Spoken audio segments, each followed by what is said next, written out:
I think we might have just witnessed ultimate chaos with the Vancouver Canucks.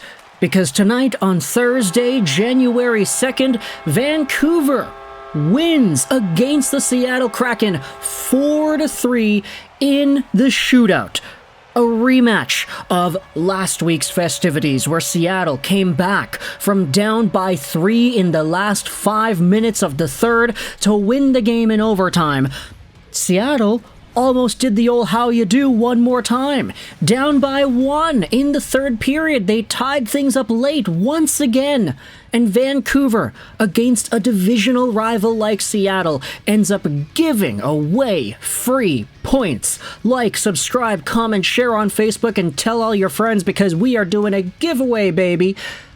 No, sorry, we're not doing a giveaway. But this video is sponsored by ExpressVPN, so go out there and check them out for all your VPN needs. Use the link in the description to help yourself out, help me in the process, and of course, get yourself the best VPN on the market. This game, though, is one where I think the biggest story of it isn't even the fact that Vancouver won.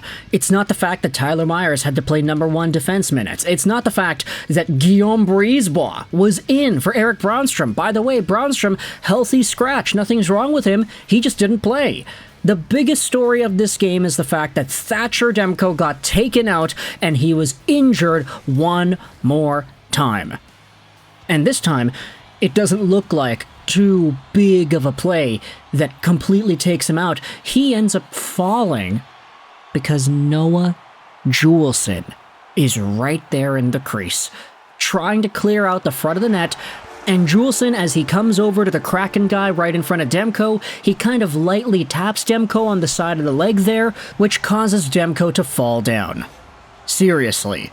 He got taken out by friendly fire this time, and we don't know at this moment, like, as I'm talking into this microphone, maybe by the time the video is uploaded we'll know a little bit more, but we don't know what the verdict is going to be, how long Demko's going to be out for, or even if it's Noah JUULSEN specifically that ended up taking out Demko and giving the injury which took him out of the game. But this was like the big moment that the broadcast crew was pointing at. Oh, this is when Demko was taken out. He had this little slip and he fell because JUULSEN tapped him. Imagine that, eh? Noah JUULSEN is the guy who ultimately sidelines Thatcher Demko for however long he's going to be sidelined for, assuming he even gets sidelined at all. If Demko comes back in the next game against Nashville, which is, yes, tomorrow, so I doubt that Demko's probably going to play then. If he comes back on Monday, for example, in Montreal, then we'll see what happens at that point. But for now, we just gotta hope for the best with Thatcher the Snatcher, because Noah JUULSEN catalyzing the injury certainly is not a good look. Now, I will say, Demko didn't leave the game right after the JUULSEN trip. He ended up playing for the next, 15 minutes or something, and then he decided to leave. Kevin Lankinen had to come in, he made some really nice saves, he also let in a few goals, and then was stellar in the shootout. But the biggest narrative is going to be about Thatcher Demko, and if there is an extended period of absence here for Thatcher, there is no way Artur Shilovs is going to come in here and become the 1B guy like we saw him to be in the playoffs last season. I don't know, I just don't have that much confidence in that guy right now. So if it's Kevin Lankinen and whomever else, Lankinen for a 1A and then maybe Shilovs as a 1C or even a 1D who gets maybe a game every 4 or 5, then who knows how well the Vancouver Canucks are going to be able to perform in those circumstances. But for Thatcher Demko right now, we don't really know what's going on. Sucks for him. You gotta be grateful to Noah JUULSEN, man. Other notes on defense, a lot of people were questioning, why is Erik Brannstrom being healthy scratched and why is Guillaume Brisebois in the lineup? Tyler Myers was a first-pairing defenseman today, and to be fair, he scored a goal. I will say, though, this is sort of what we had seen out of Tyler Myers when he was brand new in the National Hockey League, when he was a rookie, when he was young, when he was getting first-line power play minutes in Buffalo. He got that again today, and he scored a goal, but ultimately, what we see out of Myers is, honestly, the way he thinks about the game in terms of offense, trying to shoot the puck and when to go out there and make these choices. It actually reminds me a bit of Quinn Hughes. It's just a lot worse. Because Tyler Myers, especially on the power play, I noticed whenever he has the puck, he likes to move around a little bit, he likes to take his time, and then if he sees a shooting lane, he just blasts it on goal. Now, a lot of the times, the puck goes into the goalie's crest, or it hits something and then it goes back the other way, but he has a really distinct shoot-first mentality, almost like Quinn Hughes in that respect. And throughout this game, I mean, he had 5 shots on goal, even more shot attempts, he even scored a goal, and I was kind of saying, like, this is more or less what we had seen out of Myers in his rookie days in Buffalo. It's why he had so many points back in the day. Now, he's never going to get number 1 power play minutes unless the top 2 offensive defensemen on the team are injured or the third one is out, like Erik Brannstrom. So now he's getting that power play time once again, and now he scores. So it's kind of an interesting way to evaluate his game. In overtime as well, Tyler Myers made a terrible, god-awful giveaway to Brandon Montour, I believe it was, right at the start of OT, which led to a wide-open, high-danger chance. Tyler Myers made some really disgusting things happen in that overtime.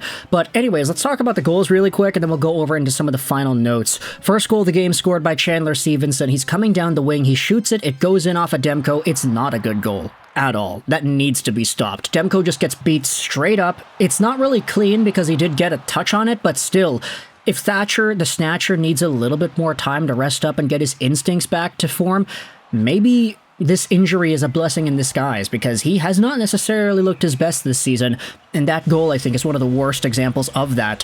However, the Vancouver Canucks quickly made it 1-1. 10 minutes later, it was Max Sasson out in front, burying a puck that bounced off of Danton Heinen's body and to the side. Sasson, right spot, right time. Höglander got an assist in that play, so nice to see him continuing to get some offense. In the second period, you saw yourselves Conor Garland making it 2-1 on a really nice breakaway feed. He came in on goal, deked backhand, cut back forehand, beat out Philipp Grubauer. The Kraken, by the way, speaking of breakaways, they had a bunch of breakaways in this game, all over Bjorkstrand getting robbed by Thatcher Demko and Kevin Lankinen, who had to step in after Demko's absence to play goaltender. In the third period, though, he had Tyler Myers on that shot. It looked almost like a power play, but Myers gets the pass from Miller from the goal line. He walks in, he shoots, and he scores. The Canucks had some really good movement, actually, throughout parts of this game. It wasn't the cleanest game. I don't think they were perfect by any means, but there were some shifts, like, for example, the second period shift where Vancouver kept Jamie Oleksiak in the Kraken zone for 4 gosh darn minutes. That shift, even though they weren't able to capitalize and score to maintain their momentum, they were really in control of that. And it's one of the reminders that we have as fans that, yeah, this team is talented. They can keep other teams at bay. They can control the puck, even against other teams' top pairings. They just couldn't, unfortunately, convert. And the Kraken were able to get out of that 4-minute defensive zone shift unscathed and continue to play the rest of the game. In the third period, though, the Canucks gave up 2 goals to Seattle. Firstly, Matty Beniers on the power play, a one-timer out in front, assisted by Shane Wright. And then you had Vince Dunn with a minute to go to tie things up 3-3. The Canucks a little bit sloppy. When the Kraken had the empty net, they couldn't get to pucks. They couldn't control it for more than a second without throwing it away or getting it stolen from them. And it pays off for Seattle because Burakovsky throws it across to Dunn. He takes a long shot, it's screened, it goes by everybody, it gets through like 5 or 6 people, and then it finds the back of the net. So it's 3-3 with a minute to go. Canucks fans are panicking once again because, hey, the team and their bad habits catches up to them. Penalties that they shouldn't be taking. JT Miller, what the hell are you doing? Cross-checking and hooking. I get that you're a leader, but you can't be doing that stuff in a dire situation like tonight. And ultimately, overtime comes. Nobody scores. However, the Kraken do have, I feel like, the majority of the offensive opportunities and pressure in this, aside from, of course, the Jake DeBrusk play. This all starts by Vinny Desharnais. And honestly, when I heard Desharnais' name get called out as being the guy on the ice, I was kind of freaking out, but he ends up making a really nice pass across to Jake DeBrusk, who has an open lane to the goal. Instead of coming in and shooting on Grubauer, he goes behind the goal line and throws it back out in front, where Teddy Bluger is there looking for the shot, but instead it's Andre Burakovsky, who's in between Bluger and the puck, steals it away, and there's no shot for Teddy Bluger. Seattle then comes back over the other way. The rest of the overtime plays out, and the game ends up going to a shootout, where JT Miller is the only guy who ends up scoring. Every other shot was stopped up by Oliver Bjorkstrand, Capo Kakko, Jake DeBrusk, and Matty Beniers. It is Kevin Lankinen who gets the dub here, 4-3 in a shootout. Not the best game by far for Vancouver, but certainly one with 2 points that you can say they kind of needed at this point. So let me know your thoughts in the comment section below about the Canucks beating the Kraken in a shootout. We'll be back here tomorrow with more Canucks talk, but for now I hope you enjoyed this video. And bye.